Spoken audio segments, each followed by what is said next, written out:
What's up, everyone? It's Chastin J Miles here, and thank you for checking out this live broadcast of another segment of the Millennial Mover series that I'm super excited about. Really trying to help millennials and people around my age, and even if you're not a millennial, I'm just really trying to educate and help the masses into financial independence and home ownership. Through what I'm going to be teaching and what I'm going to be kind of telling you all and the tools that I'm going to be giving you. And I'm so excited. I'm so excited for today's installment because I actually have one of the buyers that I've worked with before. They actually just closed on their home yesterday, and I thought that it would be a good opportunity for them or for one of the buyers to actually speak to everyone to let them know what actually went on and how the home purchase actually ended up. I posted a video, around Black Friday, and we also syndicated the podcast that was just kind of warning people about making bad decisions over Black Friday and opening up credit cards or new lines of credit, getting cars, falling for all the Black Friday deals if you're planning on purchasing a home. And there was a lot of questions raised from that. And then I did a follow-up on renting versus owning, and that just really blew up. So what I wanted to do was actually have someone who went from renting to owning, so they can just kind of tell you their story and answer some questions about it that you may have, or that someone may have spoken in your ear and it might have not been true information. The process is really not as bad as people may think it. I mean, people may make it seem.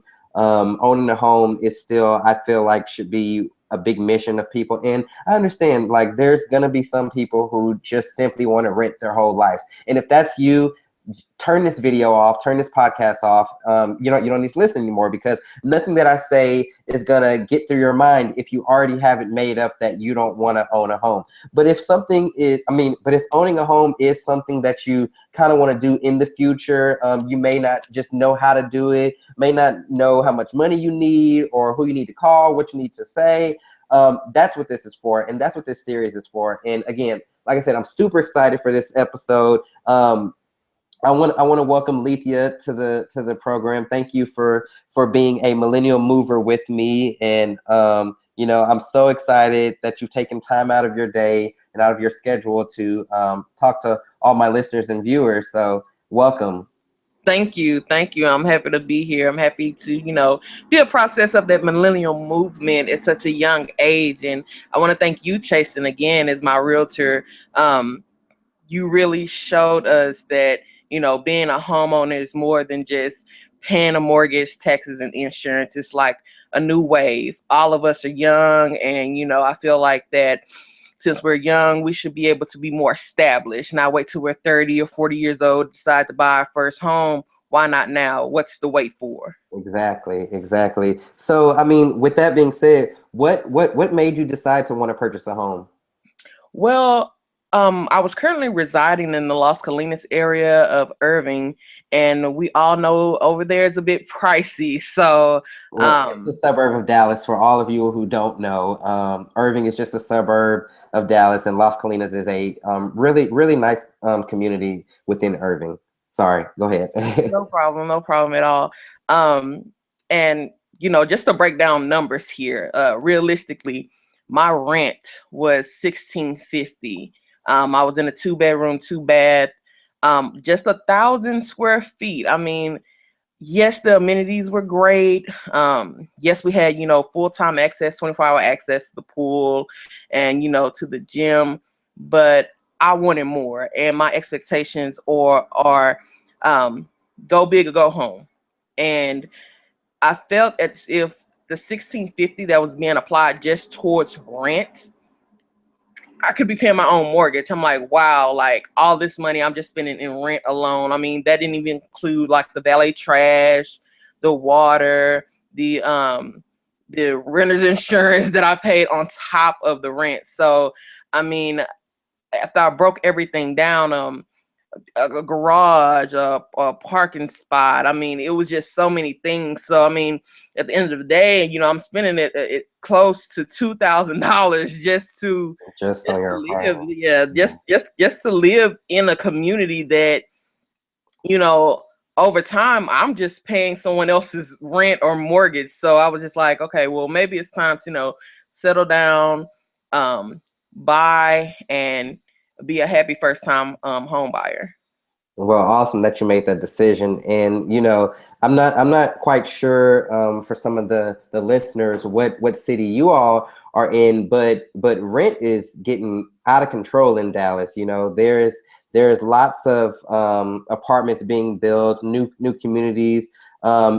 In her two-bedroom, two-bath price that she was spending per month is about average, for something up to date and close to shopping, close to entertainment. Unless you want to be far out in the suburbs, you can probably save some money, or in communities that are not as new. But Lethea, wouldn't you agree? I'm pretty sure you shopped around before you decided to sign the actual lease on your apartment. Were you getting kind of rates in that same ballpark? Um, Actually, it was the rates were continuously going up. They started building a complex next to mine a year after I moved there. I lived at Lake Point in Las Colinas. For all you guys that know that wonderful community, I do recommend it to anyone if you're renting. If you're renting, but but I mean, 1650 compared to which is now my mortgage is 1500. I mean, you can't beat that. Like you can't beat that. And when I say 1500, I'm meaning that's including property tax and insurance. I mean, if I break down my figures, my mortgage is only 901 a month. Mhm. Okay. Yeah, and I'm so glad you said that, because that's a big misconception, or I don't want to say misconception, but it's something that a lot of things don't know. Your actual monthly payment, what all goes into that. So you said your actual mortgage amount is 901, and then so on top of that are gonna be your taxes, insurance, whatever. If you're part of a homeowners association community or not, it's all gonna be on that. But it's still that one monthly payment, and that one monthly payment of what'd you say, 1,500, is still below what you were paying in your two-bedroom apartment once all of the fees and garage and all that was added on, correct? Correct. So as far as your home goes, what you're paying for, well, no, let's just go back to the apartment. Tell us about your apartment. Tell like just put it all out there. Tell us how it looked, the amenities, all that good stuff. Well, at Lake Point, I mean, it had beautiful features. 42-inch tall cabinets, espresso color, granite, gray glass backsplash, all Whirlpool appliances, granted in You sound like both a realtor. bathrooms. Yeah. I mean, it was just to die for. I also had like a patio, um, um, two outside closets, um, just I mean, it was breathtaking. It was just Hmm. breathtaking. I did lease there for 2.5 years. Hmm. So those 2.5 years I was paying, Yeah, you spent a 50. I lot. could, yeah, I could have been in my home by now. But I mean, in due time, it takes, a lot of realization. It takes financial stability, and you wanted to be a homeowner and grow into what's yours, not just paying for something or you know saying it's okay for me to rent and someone else is gonna come fix it. No, it's about establishment. So that's Right. that's my mindset and my mind goal. Awesome. Yeah. Well, thank you for that. I'm sure everyone got a great visual of it. Hey, you all, if you have any questions while we're sitting here talking, tweet me on Twitter at and use hashtag Millennial Movers. Okay, tweet me on Twitter hashtag Millennial Movers, and I'll be sure to answer any questions that you may have while we're sitting here having this conversation. Okay. So, Lethea, you've told us about the apartment. Now, tell us about the house that you ended up purchasing. Well, I don't know where to start. I mean, well, it's overwhelming because one, we just closed yesterday, and Mhm. we were so excited. Like we just had to step back and just take a big step back and realize like this is our home. Mhm. I purchased in the Fort Worth area. I'm a real country girl, so I really love Fort Worth. The surrounding, the community, it's family oriented. Um, we bought a 432, Okay, and what that means to everyone, 4 bedrooms, 3 baths, 2-car garage. and it's 3,417 square feet.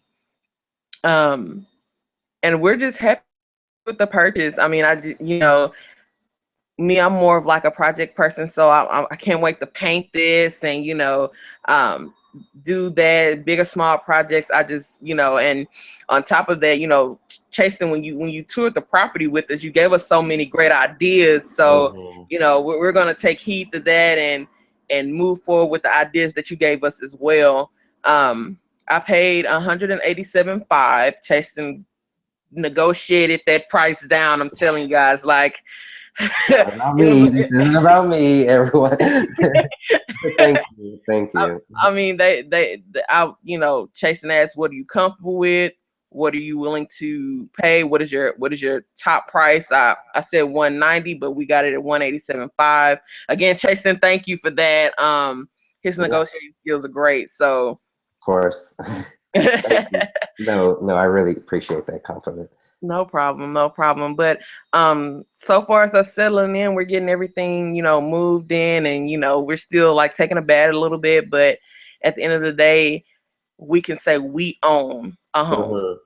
Lethea, and you don't have to answer this question if you don't want to, but do you mind telling everyone how old you are? One of our Twitter followers asked that question. I'm 26. 26. Okay, so she's 26. Um, all right. Well, you being 26 definitely are a part of our millennial movement, and congratulations again. Now, when you actually decided that you wanted to purchase a home, and before you even contacted me, like what went through your head? Did you do research before? Were you scared to reach out? Like what made you take that first step? Um, well, number one, I just think it was getting time to renew, and you know how they send you the renewal letters, Hmm. and I'm looking at it like I'm already paying this. I might as well, go ahead and purchase a home. Right. Um, I did a little research, but I wasn't as knowledgeable as I know I could have been had I had a realtor. Um, and just, it was great being able to see that, a realtor like yourself, because one, you're knowledgeable and able to answer any question that we Mhm. threw at you. I mean, whether it was big or small, it was like, okay, this is what we feel. This is how I feel. This transaction should go. This My is, job. you know, My what do you, job. Yeah. what made us very comfortable in the process. So that was like our biggest scare. Um, Reaching out to you was, it was when we first had the initial conversation. You asked me my family size, you know, what are we looking for in a home? How big of a home are we looking for? And me, myself, I'm very, very frugal. So, even though we were approved for this certain amount, Hmm. you stuck within the range. And I'm comfortable with saying this. We were approved for 250,000, but I told Chaston I didn't want to go no higher than 199. Hmm. So I greatly appreciate your great negotiating skills, because I mean, you kept within the range that we were both comfortable with paying, and it's all about crunching those numbers at the end of the day. Literally, it's all about the money. And I'm so glad you said that because I feel like from what I hear, the biggest fear of a lot of people, and the reason why a lot of people don't move forward, is the money. It's the money because there's there's lots of stuff out there, or maybe parents who have purchased homes 20 years ago, or who may have purchased homes at one time may not know how things actually work today. So while we're on the topic of money, can you tell everybody how much you had to come out of pocket to purchase this home? Like at the closing table, if you don't mind sharing, how much money did you have to bring to closing? $4,713.00. I just want to pull out my calculator for that. Tell me that number one more time. $4,713.00. Okay. And how much were you paying for rent a month? You said again? 1650. 1650. Okay, so roughly almost three of your rent payments got you into the home. When is your first mortgage payment due? February 1st. First mortgage payment is due February 1st. And I mean, and you're gonna be immediately saving money, because you're not paying the higher rent. You get to skip a month of payments. And I mean, you're in your own home now. You're in your own home. Did you think that your actual number that you would have to bring to closing would be that small, or that amount? Honestly, I'm all about crunching numbers, Chasing. Me and you went back and forth, in conversation about, Brandon was more of like the big spender, and I'm like, no, Chasing, this is the budget, this is the price. I really thought it was gonna be absolutely way more than that, and when we got the final number and disclosure, I said, what? Oh my God. Like I just can't believe this. I mean, Yeah. just their savings and us being able to be prepared for this. I mean, who would have thought only $4,000? I mean, come on now. That's pennies on a dollar to me, but to some, hey, but at the end of the day, I'm very happy that it was, only $4,700. Yeah, and like I think it all goes with saving.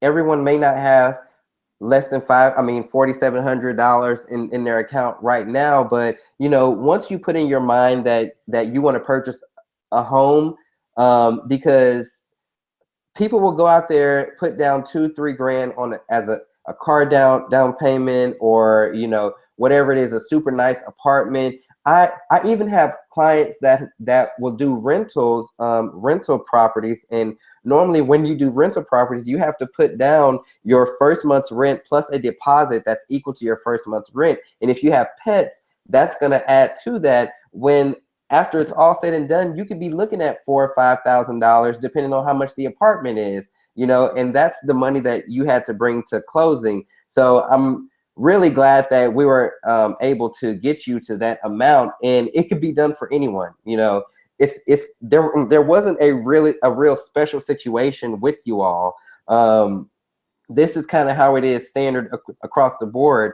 Most times we can get you into a home for 3.5% down versus 20% down, which is what the rumors are, or what a lot of people have said that maybe they've done before, or maybe your parents said that they put 20% down, which you can put 20% down if that's what you want to do. But if you don't, you don't have to. And so that's something that I really want to try to educate people with. Just try it out. If you get a big bonus from work, income taxes, whatever, and that you may want to get a home soon, maybe talk to me or talk to your local agent and see if it's something that you can do based on what you have going on.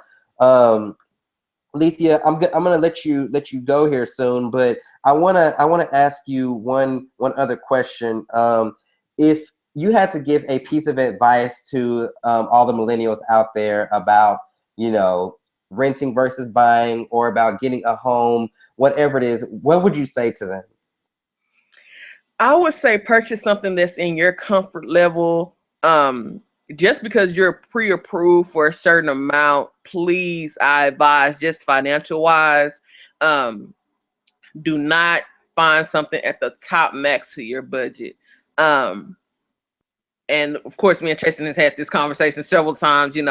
I'm more of like the strict budget. No, we're gonna follow these finances. Yeah. And just be ready. I mean, they ask for the simplest things that you wouldn't think. W-2 paychecks, they're just verifying basically everything that you submit to them.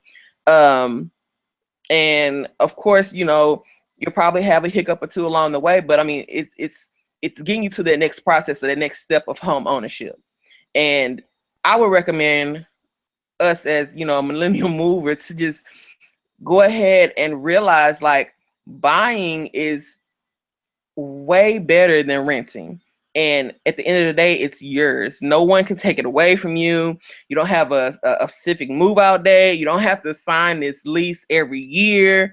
You don't have to, keep on paying rent. Your rent keeps going up. Every year. I mean, Average year over year right now, we're averaging above 5% for rent increases. It's wow. crazy, right? Yeah. Yeah. Yeah. Well, you won't have to worry about that anymore. So congratulations again. I know. Yeah. Yeah. Yeah. Well, awesome. I sincerely appreciate you for being here. Thank you for everyone who's watching. Thank you for the questions on Twitter. We didn't have a lot, but thank you for those who did. I really appreciate your time, and hopefully something that you've said can inspire someone out there to make that next step or just check it out.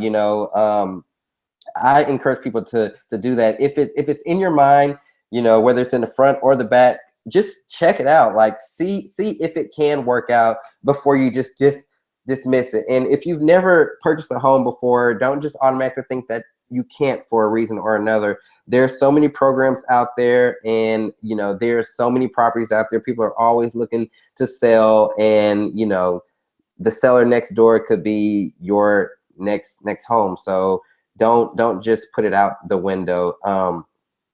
Subscribe to us on iTunes, Millennial Mover. Subscribe to my podcast.